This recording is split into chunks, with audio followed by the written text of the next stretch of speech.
إن الحمد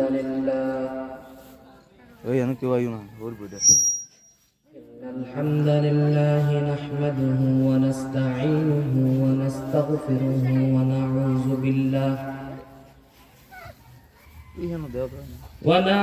بالله من شرور أنفسنا ومن سيئات أعمالنا. من يهده الله فلا مضل له ومن يضلله فلا هادي له. ونشهد أن لا إله إلا الله وحده لا شريك له. ونشهد أن سيدنا وسندنا وحبيبنا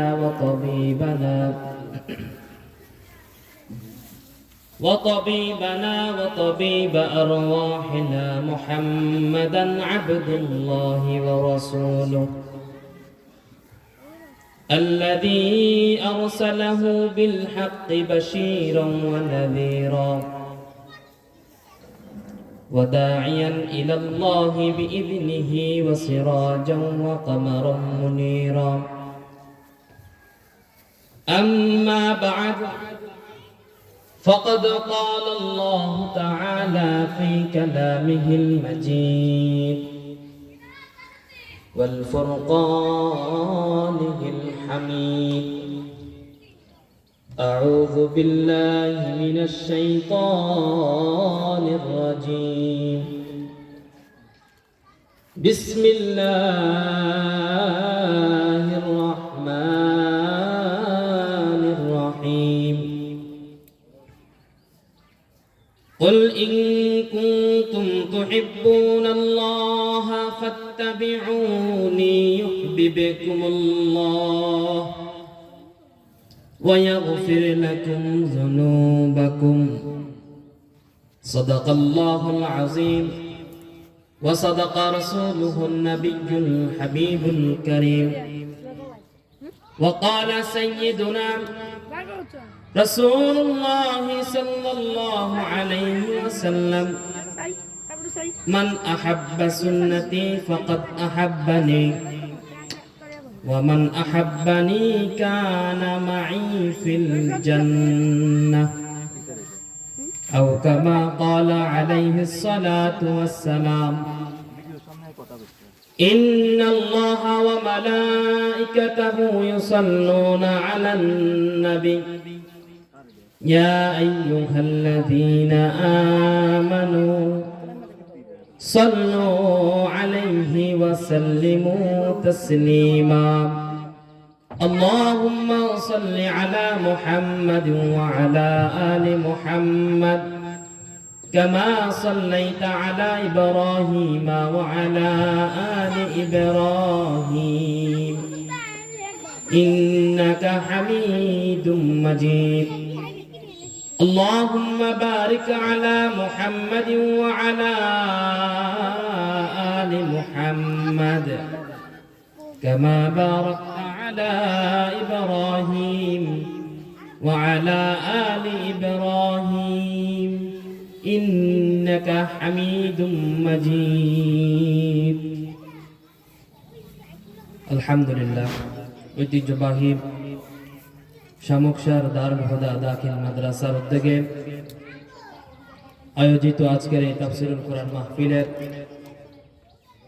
সম্মানিত মধ্যমণি প্রধান মুফাসসির, আন্তর্জাতিক খ্যাতি সম্পন্ন মুফাসসির কোরআন, বিশিষ্ট ইসলামী চিন্তাবিদ হযরত মাওলানা ডক্টর আবুল কালাম আজাদ বাশার সাহেব, হেড মুহাদ্দিস মদিনাতুল উলুম কামিল মাদ্রাসা ঢাকা। আজকের মাহফিলের বিশেষ মুফাসসির, বিশিষ্ট ইসলামী চিন্তাবিদ হযরত মাওলানা মুফতি মামুন হুসাইন হাবিবি সাহেব। আরো আলোচনা করবেন হযরত মাওলানা আনোয়ার হোসেন আফসারি সাহেব সহ অধ্যকার আয়োজিত আজকের এই মাহফিলের সম্মানিত মেহমান বৃন্দ, সভাপতি, পরিচালনা কমিটি। আল্লাহ পাক সকলকে দ্বীনের জন্য কবুল করুক, সকলে বলে আমিন। আলহামদুলিল্লাহ, আমরা কোরআনুল কারীম থেকে ছোট্ট একখানা আয়াত তেলাওয়াত করেছি। তেলাওয়াতের কিন্তু আয়াতের আঙ্গিকে একটি হাদিস এবং এই হাদিস এবং কোরআনুল কারীমের সামঞ্জস্য রেখে একটি নির্দিষ্ট বিষয়ের উপর আলোচনা করার চেষ্টা করব। ওয়া মা তাওফীক ইল্লা বিল্লাহ। আল্লাহ পাক রব্বুল আলামিন কোরআনুল কারীমের মধ্যে বলেন, قل إن كنتم تحبون الله فاتبعوني يحببكم الله ويغفر لكم ذنوبكم। হে আমার বান্দারা, তোমরা যদি আমি আল্লাহকে ভালোবাসতে চাও, যদি আল্লাহর ভালোবাসা পেতে চাও, আল্লাহর ভালোবাসা অর্জন করতে চাও, তাহলে তোমরা তোমাদের নবী মুহাম্মদ সাল্লাল্লাহু আলাইহি ওয়াসাল্লামের অনুসরণ করো। আল্লাহ পাক বলছেন, তোমরা যদি বান্দা আমি আল্লাহকে ভালোবাসতে চাও, আল্লাহর অনুগত্য করতে চাও, তাহলে তোমাদের জন্য সরাসরি একটা পথ হচ্ছে তোমরা তোমাদের নবী করিম সাল্লাল্লাহু আলাইহি ওয়াসাল্লামকে তোমরা ভালোবাসো, অনুসরণ। এই আয়াতের পরবর্তীতে আল্লাহ পাক বলেন, ওয়ায়াগফির লাকুম যুনুবাকুম। আর তোমরা এই আমাকে ভালোবাসতে গিয়ে যে আল্লাহর রাসূলের ভালোবাসা এবং তার অনুসরণ করবে, এর দ্বারা কি হবে? প্রথম পুরস্কার, ওয়ায়াগফির লাকুম যুনুবাকুম, তোমাদের গুনাহগুলোকে আল্লাহ পাক ক্ষমা করে দিবেন। সুবহানাল্লাহ। এখন একটি মানুষকে যদি আমি ভালোবাসি, অনুসরণ করি, মানুষ মানুষকে ভালোবাসে, অনুসরণ করে, তার কৃষ্টি কালচার কেউ ধারণ করে তার মধ্যে, এর জন্য যাকে আমি ভালোবাসবো, যাকে আমি অনুসরণ করব, তার নির্দিষ্ট কোনো একটা গুণাবলীর প্রেমে পরেই আমরা তাকে ভালোবাসবো। আল্লাহ পাক বলছেন তোমরা রাসূলকে ভালোবাসবো। এখন আমরা কেন রাসূলকে ভালোবাসবো? মানুষ মানুষকে ভালোবাসে, অনুসরণ করে, এর মধ্যে বিশেষত প্রধানত ভাবে চারটা গুণ মানুষের মধ্যে যদি থাকে, তাহলে একজন মানুষ আরেকজন মানুষকে ভালোবাসার যোগ্য পাত্র হবে।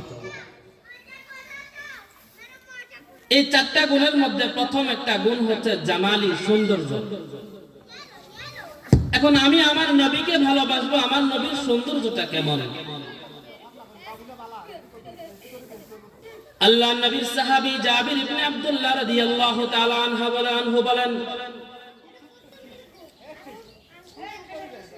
আমি একদিন পূর্ণিমার রাতে আমার নবী মুহাম্মদ সাল্লাল্লাহু আলাইহি ওয়াসাল্লামের সাথে বাইরে ছিলাম। পূর্ণিমার রাতে চাঁদের আলো বিগত দিনের তুলনায় আলো একটু বেশি থাকে। জাবির ইবনে আব্দুল্লাহ বলেন, আমি রাসূলের সাথে বাইরে ছিলাম। আমি যখন রাসূলকে দেখলাম, রাসূল তখন লাল ডোরা কাটা একটা জামা পরিধান করলেন। এই কথার দ্বারা একটা মাসালাও আমরা শিখে রাখবো যে পুরুষের জন্য সরাসরি ভাবে লাল কাপড় পরিধান করা হারাম, তবে লাল ডোরা কাটা জামা যার মধ্যে লালের সাথে কালো, সাদা কিংবা অন্য কোনো কালারের মিশ্রণ থাকে, সেটা তার জন্য পরিধান করা জায়েজ হবে। তো জাবির ইবনে আব্দুল্লাহ বলছেন যে আমি রাসূলকে দেখলাম, তিনি একটা লাল ডোরা কাটা জামা পরিধান করা ছিলেন। লাল ডোরা কাটা জামা।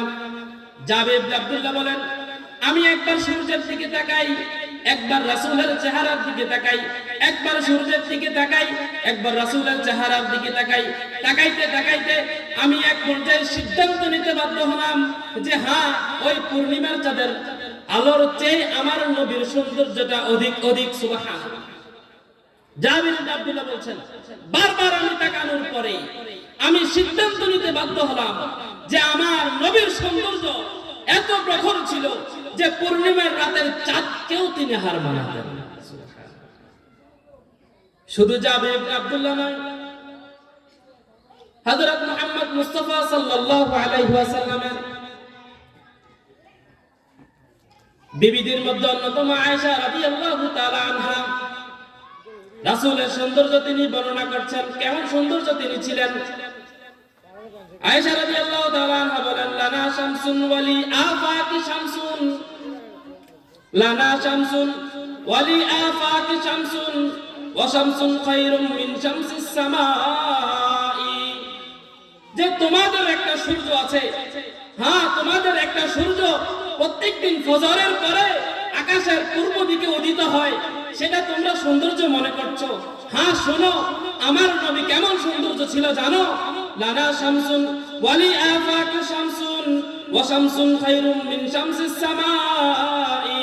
আমার সূর্য কেমন সৌন্দর্য ছিল, ওই পূর্ব আকাশে যেমন সূর্যটা উদিত হয়, ওই সূর্যের থেকেও আমার সূর্যের সৌন্দর্যটা আরো অধিক পরিমাণে বেশি।